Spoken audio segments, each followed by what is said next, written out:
JM financial services director और head research Rahul Sharma साहब जुड़ते हुए। राहुल जी भी अपने नोट के थ्रू जान झोंकने की कोशिश करते रहते हैं बाजार में। इस हफ्ते का जो वीकली नोट था उसमें इसी तरह के सिग्नल्स की पिक्चर पेंट करी थी।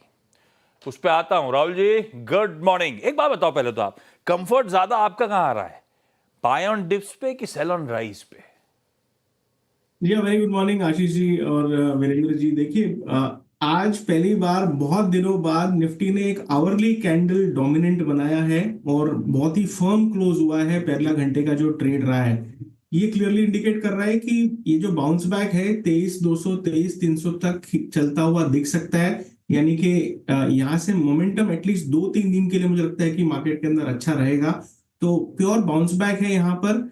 और जैसे आपने पूछा कि बाय ऑन डिप की रणनीति रखे कि सेल ऑन राइज की रणनीति रखे, I think it's best to be a very short term trader ऐसे मार्केट में। जब तक जो बड़ी रेंज है ऊपर में 23,400 और नीचे में 22,800 डिसाइसिवली क्लोज नहीं हो जाता या ऊपर में ये लेवल निकल नहीं जाता, तब तक पोजिशनल कॉल्स न ले। Be strictly be a trader या मैक्सिमम आप बीटीएस ट्रेड्स करें। और ओवरऑल मैक्रो पिक्चर अगर हम देखें तो 22,500 का लेवल अगर आने वाले सेशंस में आ जाता है तो मेरे हिसाब से कैपिचुलेशन हिट होगा। Otherwise it's best to be a trader in this range, जहां पर आप दोनों साइड में आपको ट्रेड्स मिलते रहेंगे।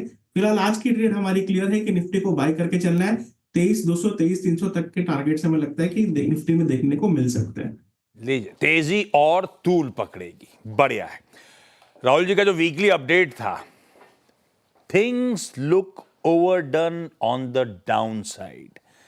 700-800 के जोन्स पर से अब रिकवरी आनी चाहिए। एक बार स्टेबिलिटी लौटे तो selective large cap names add करना शुरू करें। वो स्टेबिलिटी आ गई राहुल जी?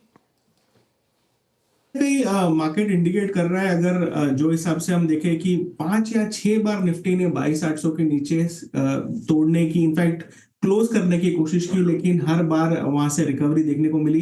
तो यहाँ पर आप एक बास्केट बनाकर चल सकते हैं। लार्ज कैप स्टॉक्स जो रिलेटिव स्ट्रेंथ दिखा रहे हैं ऐसे मार्केट में, उनमें से रिलायंस एक है। एचडीएफसी बैंक ने काफी मजबूती दिखा रखी है, हमें लगता है कि 1800 तक जा सकता है। बजाज फिनसर्व जिसमें कोई तरह की मंदी नहीं है, इनफैक्ट स्टॉक हायर लो लगा रहा है ऐसे मार्केट में। और लास्टली अल्ट्राटेक सीमेंट जो सीमेंट में काफी स्ट्रांगली पोजीशनड है। तो ये 5 स्टॉक्स की बास्केट बनाकर चले, सारे के सारे लार्ज कैप स्टॉक्स है। और ये bounce back as of now हमें लगता है कि 23,300 तक चलना चाहिए। लेकिन अगर 23,400 का जो रेजिस्टेंस है वो निकल जाता है तो ये बाउंस बैक हमें बड़ा भी हो सकता है, मतलब 24,000 तक का भी रैली दे सकता है। तो as of now if and but है। लेकिन in the very short term हमें लगता है कि ये स्टॉक्स इमीडिएट बेसिस पे भी पार्टिसिपेट करके चल सकते हैं। तो एक शॉर्ट टर्म बास्केट बनाकर आप यहाँ पर इस बाउंस बैक में पार्टिसिपेट करके चल सकते हैं।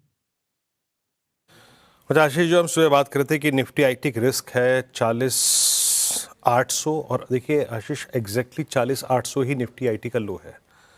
यानी 3 दिन में 2 बार निफ्टी आईटी ने अपने 200 डेमा को छुआ प्रिसाइसली। क्या टेक्निकल पैरामीटर्स को इसने हिट किया है? ये राहुल जी आईटी में आप क्या कर रहे हैं? क्योंकि पूरा का पूरा जो ये फेब था, ये आईटी के लिए सिवियर प्रेशर वाला था।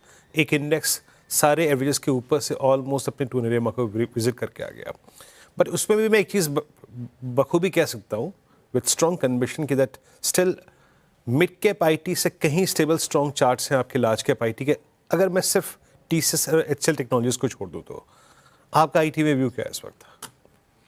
ये आईटी में जो इंडिविजुअल कंपोनेंट्स हैं उनका डेटा काफी मिक्स्ड है। जैसे आपने कहा कि इंफोसिस एक है जो रिलेटिवली अच्छा परफॉर्म कर रहा है, टीसीएस में प्रेशर है, एचसीएल टेक में प्रेशर है। अगर मिड कैप आईटी में देखें तो कोफोर्ज का सेटअप बढ़िया है, लेकिन एलटीटीएस के अंदर प्रेशर है। तो यहाँ पर थोड़ा बैलेंस वाला अप्रोच है। शायद इंडेक्स कहीं नहीं जाएगा ऐसे सेटअप के अंदर, और थोड़ा टाइम स्पेंड करे साइडवेज में। अगर निफ्टी आईटी इंडेक्स की बात करें तो 200 दिन का मूविंग एवरेज जरूर हिट किया है इस आईटी इंडेक्स ने, और पिछले 2-3 सेशन से एक बाउंस बैक करने की कोशिश हो रही है। बट मेरा कन्विक्शन तभी बढ़ेगा अगर हम 2-4 सेशन यहाँ पर और सस्टेन कर जाए इस क्रूशियल सपोर्ट के आसपास। और बाउंस बैक अगर आता है आईटी इंडेक्स में तो 43,000 तक इस बाउंस बैक को देखने को मिल सकता है। But as of now early days है। आई थिंक सबसे बेस्ट है कि जो रिलेटिव स्ट्रेंथ ऑलरेडी एग्जिबिट कर रहे हैं, जैसे फाइनेंशियल्स काफी स्ट्रांग है इस मार्केट के अंदर, जैसे प्राइवेट बैंक्स काफी स्ट्रांग है इस मार्केट के अंदर, उन्हीं के साथ चले, क्योंकि अगर मार्केट वापस पेचीदा हुआ यानी कि चॉपीनेस अगर वापस आई तो इन स्टॉक्स में लॉसेस होने का चांसेस कम है। लेकिन आईटी जो कि एक तरह से थोड़ा सा mixed bag as of now, वहां पर आपका पैसा कैपिटल अटक सकता है। बखूबी राहुल जी ने सारी बातें यहाँ पे पेश की, रखी। अच्छा राहुल जी, एक दो पॉकेट्स में बहुत स्ट्रॉन्ग बाइंग लोअर लेवल से इमर्ज हो रही है। लुक एट जोमेटो पे आपका व्यू क्या है? मैं स्विगी को छोड़ दूँ, that's not a part of derivatives, वो वायदा कारोबार में नहीं है, क्योंकि आप डेरिवेटिव्स देखते हैं। जोमेटो का आपका व्यू इस वक्त इस प्राइस पे? भैया देखिए, सिंपल सेटअप है इसके अंदर। जो फरवरी का लो है जनवरी के लो से हायर है, यानी कि एक डिफिकल्ट मार्केट में स्टॉक ने एक तरह से बेस अपना ऑनर किया हुआ है। 205 210 के रेंज में मल्टीपल टाइम स्टॉक ने सपोर्ट लिया है, और अब हमें लगता है कि यहाँ पर आपको 245 तक के लिए जगह ओपन है इस बाउंस बैक में तेजी करने के लिए।